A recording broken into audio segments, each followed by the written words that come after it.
विकास में एक बाधा है, हमेशा होने वाले चुनाव। भारत में कोई चीज और होना हो, लेकिन 5 साल 12 महीने चुनाव की तैयारी सदैव चलती रहती है। लोकसभा चुनाव से निपटे तो विधानसभा चुनाव आ गए, हरियाणा, जम्मू कश्मीर, महाराष्ट्र, झारखंड, वहां से निपटे अब दिल्ली के लिए ताल ठोक रहे हैं हम। बिहार के चुनाव होंगे, वहां से निपटेंगे तो और चुनाव होंगे। 5 साल सारे राजनीतिक दल केवल चुनाव की तैयारी करते रहते हैं और उसमें जन कल्याणकारी काम और विकास के काम पीछे रह जाते हैं। चुनाव जीतने की चिंता में सारे दलों के नेता लगे रहते हैं। मंत्रियों, मुख्यमंत्रियों, सांसदों, विधायकों, प्रधानमंत्री जी हो, चुनाव आ गए तो चुनाव की तैयारी में जाना पड़ता है। अब हम हैं कृषि मंत्री, चुनाव आ गए तो 3 महीना लगातार चुनाव के प्रचार में लगे रहे, पार्टी के कार्यकर्ता भेज दिया तो अब उसमें देखो समय नष्ट होता है प्रधानमंत्री का, मुख्यमंत्री का, मंत्रियों का, सांसदों का, विधायकों का, अधिकारियों का, कर्मचारियों का, सारे विकास के काम ठप कराओ चुनाव और फिर नई नई घोषणाएं करना पड़ती है कि मैं ये दे दूंगा, हम ये दे देंगे। जन कल्याणकारी काम पीछे रह जाते हैं और केवल। जैसा कि साथियों आपने सुना होगा, पूर्व कृषि मंत्री शिवराज सिंह चौहान का बड़ा ऐलान।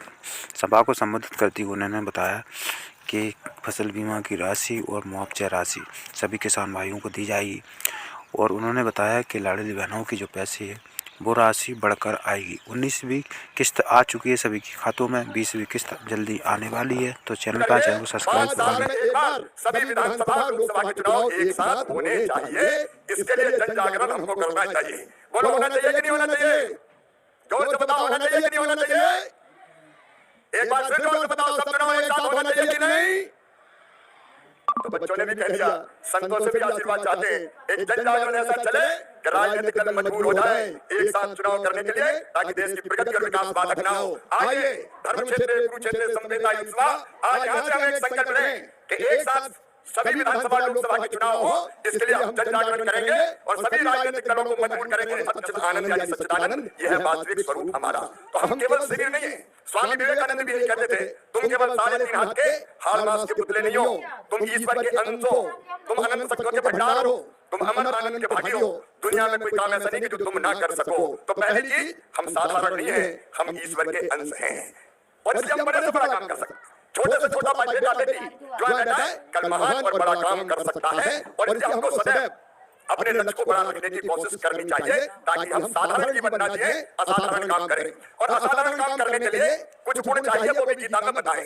भगवान श्री कृष्ण से जब अर्जुन ने पूछा कि अच्छा कार्यकर्ता कौन है, सात्विक कार्यकर्ता, तो उन्होंने कहा मुक्त संगो, अनहमवादी, धृति, उत्साह, समन्विता, सिद्धि असिद्धियों निर्विकारा, कर्ता सात्विक उच्यते।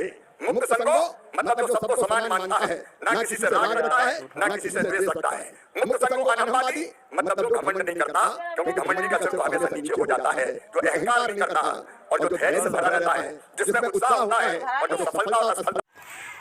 जैसा कि पूर्व कृषि मंत्री शिवराज सिंह चौहान का बड़ा ऐलान, सभी किसान भाइयों को लिए बहुत बड़ी खुशखबरी और जो लखपति बहनों के लिए भी 5,000 रुपये की घोषणा की गई है और लाडली बहनों की 19वीं किस्त सभी के खातों में डाल दी गई है। 20वीं किस्त का इंतजार सभी लाडली बहनों को, तो 20वीं किस्त जल्दी आने वाली है। जनवरी माह में आएगी 20वीं किस्त आएगी तो उसकी राशि बढ़ाई दी जाएगी और जो रह गई थी पंजीयन, तो तीसरा चरण भी शुरू होने वाला है लाडली बहनों को लेकर।